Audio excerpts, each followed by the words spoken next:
The night sky above Earth was calm, filled with stars that twinkled like diamonds. People on the ground had no idea that something was moving between those stars, something so large that it made Earth's biggest buildings look like toys. It was not a meteor, not a satellite, not even a human ship. It was alien. The massive warship slipped into orbit, silent and dark, hiding its true power. Its surface was covered with silver plates that shimmered like a mirror. Inside, thousands of alien soldiers stood ready. They were tall, armored, and confident. To them, this mission was simple. Earth was weak, humans were primitive, and conquest would be easy. The alien commander, a figure with 4 glowing eyes, spoke in a cold voice. Humans will surrender within 1 day. They always do. Every world we conquer bows to us. This will be no different. But the commander was wrong. When the warship sent its first message, every screen on Earth flickered. Televisions, phones, even billboards suddenly displayed a strange symbol. Then came the voice, deep, mechanical, and inhuman. This world is now under the rule of the Zorath Empire. You will surrender your planet and resources. Resistance will bring destruction. Comply within 24 hours. The message repeated again and again in every language. Panic spread across Earth. Crowds gathered in city streets, staring up at the glowing ship that now floated above the atmosphere like a second moon. Governments scrambled, militaries prepared, and news stations screamed the same words, "We are not alone." The aliens watched carefully, expecting fear. On most planets, people dropped their weapons the moment they heard the Empire's name. The aliens expected humans to cry, beg, or kneel. But the reaction was not what they thought. In one city, a group of people stood outside, pointing cameras at the sky. Some were live-streaming, making jokes, calling the invaders cosplayers of the big toy ship. In another city, children laughed and waved flags, shouting, "Take us to your leader," as if it was some kind of game. The commander narrowed his glowing eyes. "Why are they laughing?" he asked. "Do they not understand who we are?" To test Earth's will, the aliens sent down a small scouting ship. It landed near a remote village, metal hissing as it touched the ground. A squad of armored soldiers stepped out, weapons glowing with blue fire. They expected the humans to run. But the humans did not. An old farmer stood in front of them, gripping nothing but a wooden stick. His voice was steady. "This is our land. You don't belong here."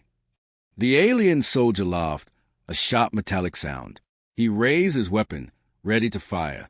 But before he could, the humans acted, not with advanced technology, but with sheer courage.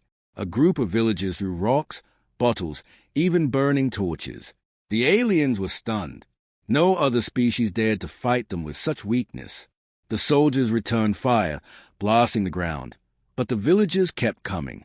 Their shouts echoed in the night, "This is our home." When the soldiers finally retreated back to their ship, one of them asked nervously, "Commander, why do they not fear us? They are fragile, yet they charge at us like beasts." The commander's answer was cold. "It does not matter. We will show them fear." Back on Earth, leaders gathered in secret rooms, watching the alien ship hover above. Some were afraid, some were angry. But one thing was clear: they would not surrender.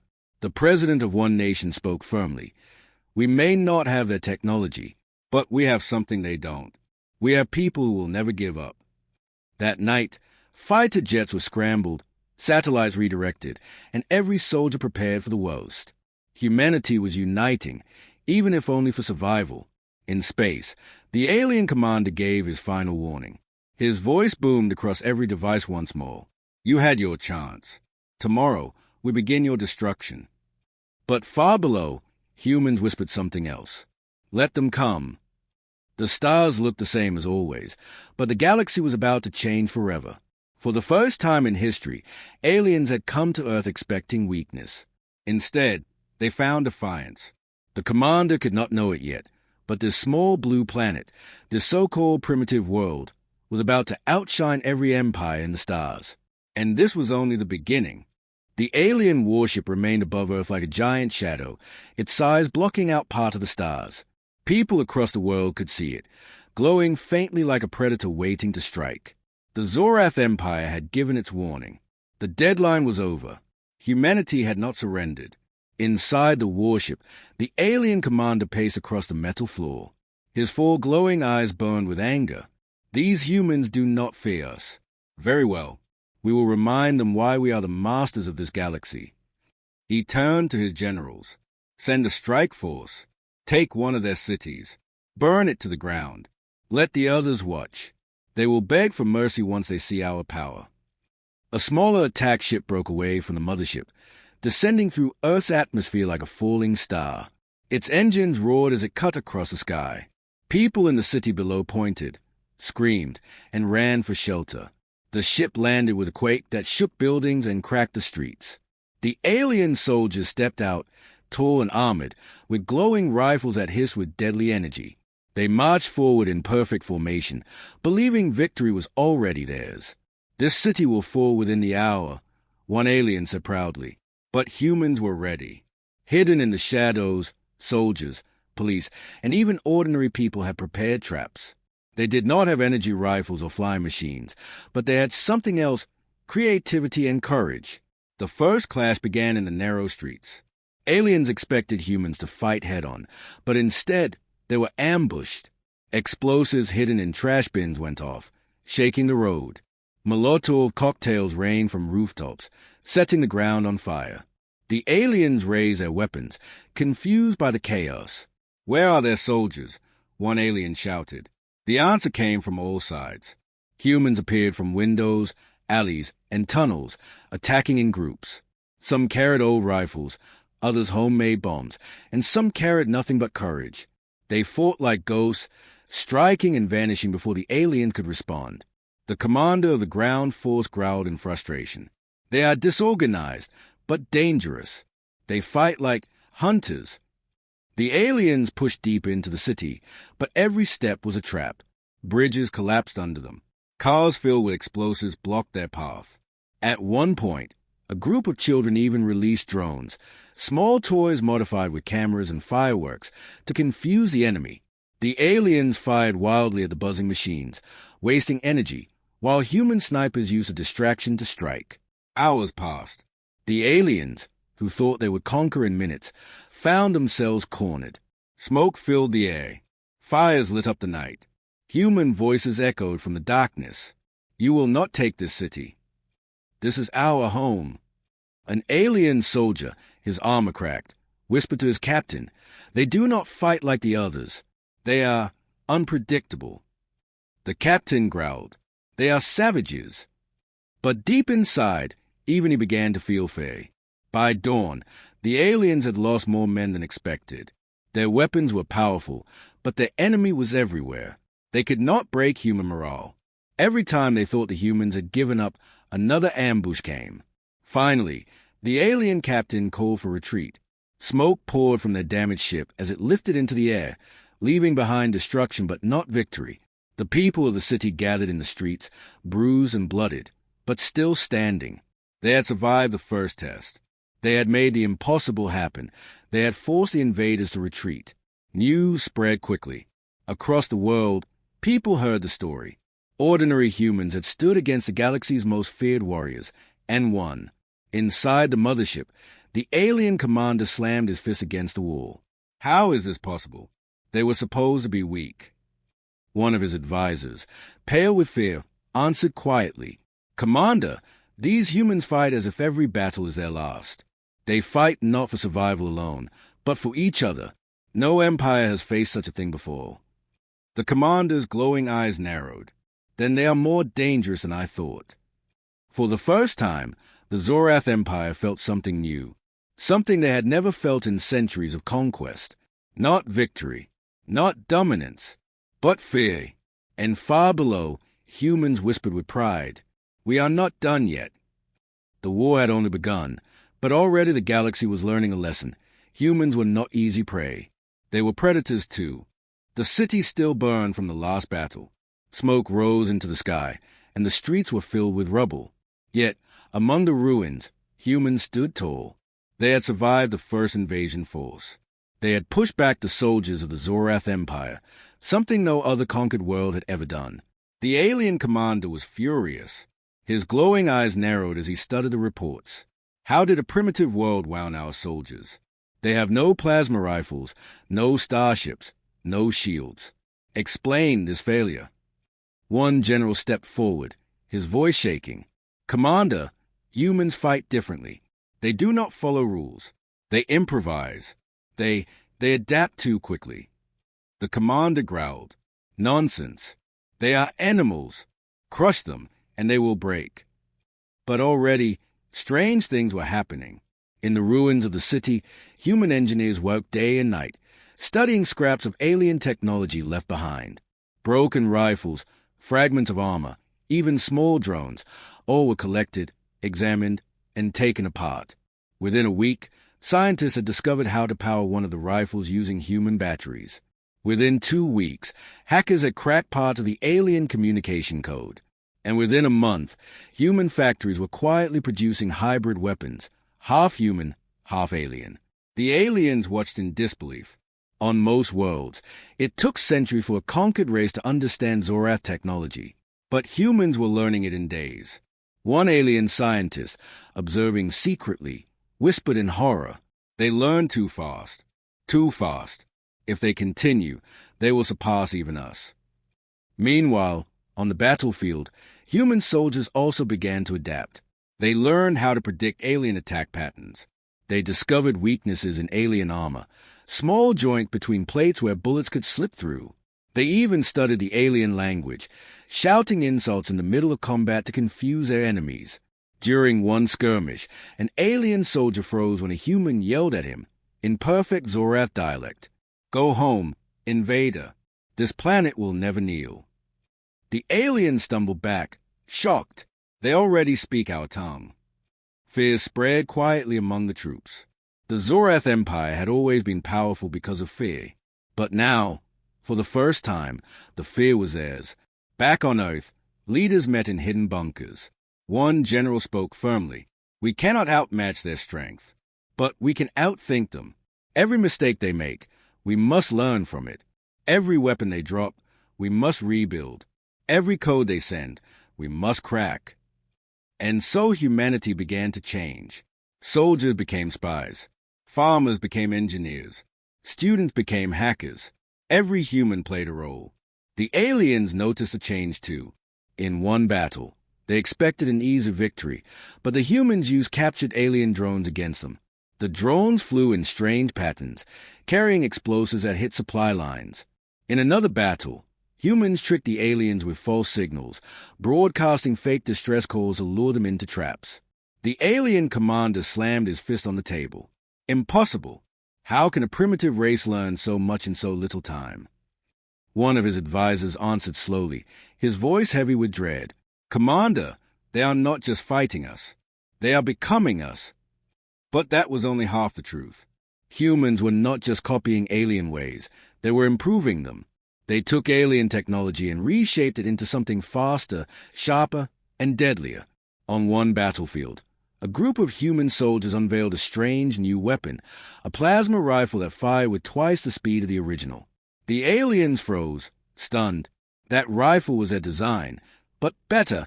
The Zorath captain who faced them whispered in disbelief, "They are turning our own strength against us." For the first time in centuries, the invincible empire began to feel weak.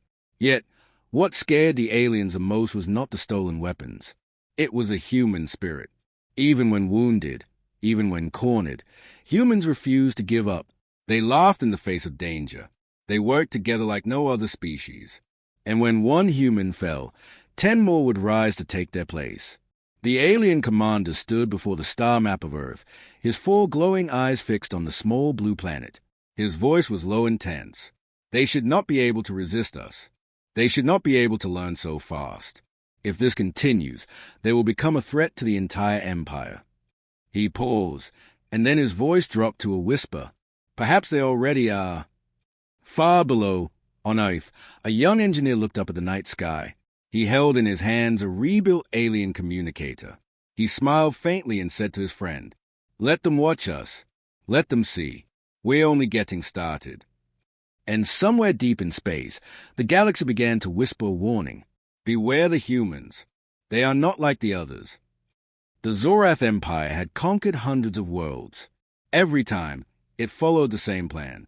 If weapons could not break a people, fear would. If fear failed, despair would finish the job. The alien commander now turned to that strategy. The humans had proven strong in battle, clever with technology, and impossible to predict. But surely, their minds could be broken. In the warship orbiting Earth, the commander gave his new order. No more battles. Capture them alive. Take their leaders. Break their spirits. They will bow once their hope is gone. And so it began. Across Earth, alien soldiers launched raids. They took prisoners, soldiers, engineers, even children. They filled the warship's prisons with human captives. The commander believed fear would spread like poison. Inside the prison cells, cold metal walls press against human skin. The aliens expected cries and begging.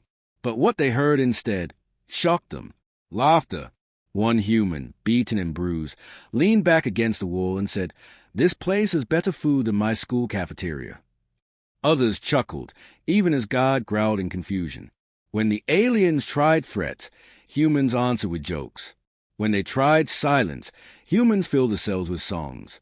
A group of prisoners began singing together, their voices echoing through the halls. The words meant nothing to the aliens, but the sound carried strength. One guard, disturbed, reported to his superior, "They do not weep. They sing. Even in chains, they defy us." The commander scoffed. "Songs cannot save them. Keep pressing." But the aliens tried harder. They showed prisoners images of destroyed cities, hoping to crush their hearts. Instead, the humans stared at the screens with fire in their eyes. One whispered, "If you destroy our homes, we will rebuild them. If you destroy our people, more will rise. You cannot kill what we are." In another cell, an alien interrogator confronted a captured pilot. He shouted, "Your world is doomed. Tell us your defenses, and we may spare your family." The pilot, blooded but unbroken, smiled faintly. "You don't understand. My family is Earth, and Earth will never surrender." The interrogator stepped back, unsettled. He had broken hundreds of prisoners from other worlds. But these humans, they were different. Meanwhile, outside the prisons, Earth itself was proving unbreakable. Cities bombed by alien strikes began rebuilding within days. Families who lost their homes sheltered one another. Strangers became friends. Communities grew stronger, not weaker. An alien scout reported with disbelief. "We destroy their buildings, yet they gather in the streets to share food. We destroy their power lines, yet they light fires and keep what's together. They do not collapse. They adapt." The commander clenched his claws. "Then we will show them true terror. Release the sky burners." The sky burners were massive alien weapons, drones that blocked sunlight with thick black clouds, casting cities into endless night. The aliens believed this darkness would drain human hope. But even under a black sky, humans refused to break. They lit candles in every window. They painted stars on the walls. Children laughed and called the blackout a planet-wide camping trip. In one city, musicians gathered in the streets and played instruments, their songs echoing through the darkness. Families clapped, danced, and sang together, refusing to fall into despair. A shocked alien soldier whispered as he watched from the shadows, "They are surrounded by darkness, yet they create light." The commander's anger turned into frustration. "Why will they not yield? Every other species bows before us." His advisor hesitated before answering. "Commander, humans are not like the others. You can chain their hands, but not their spirit. You can block their sun, but they will create their own. They do not break." For the first time, the commander felt something he had never felt before: doubt. Back on Earth, as night covered the land, a group of children stood outside, holding candles. One looked up at the dark sky and whispered, "Let them take our light. We'll make more." And somewhere in the shadows of space, the galaxy began to understand. Human strength was not just in weapons or cleverness. It was in spirit, an unbreakable will. The war would continue, but the Zorath Empire had already lost one thing it could never regain: control over human hearts. Because no matter what the aliens tried, the humans whispered the same truth. We will never bow. The Zorath Empire was furious. They had tried weapons. They had tried fear. They had tried darkness. And still, the humans refused to bend. Inside the alien warship, the commander slammed his claws against a metal table. Enough of their defiance. They bleed, they burn, and still they rise again. What kind of creatures are these? His generals hesitated. Finally, one whispered, "They are willing to lose everything, Commander. They fight even when there is no hope." The commander's eyes narrowed. "Then we will give them a battle with no escape. Let us see how long their courage lasts when we surround them completely." And so the trap was set. A large human resistance force had been discovered hiding in the mountains. Thousands of fighters had gathered there, protecting civilians and wounded soldiers. The aliens launched a full assault, surrounding the valley from every side. From the air, their ships rained fire. On the ground, their armored troops closed in. The humans were outnumbered, outgunned, and cut off from escape. Inside the valley, human commanders gathered in a cave. Their maps showed the truth. There was no way out. If they stayed, everyone would die. If they fought, the civilians with them would be slaughtered. Silence filled the room until one soldier, young and pale, spoke up. "There might be one way, but it means none of us will survive." The commander of the humans looked at his men. His voice was steady. "Explain." The young soldier pointed at the mountains. "We've planted charges there to slow the enemy. If we trigger all of them at once, the entire valley will collapse.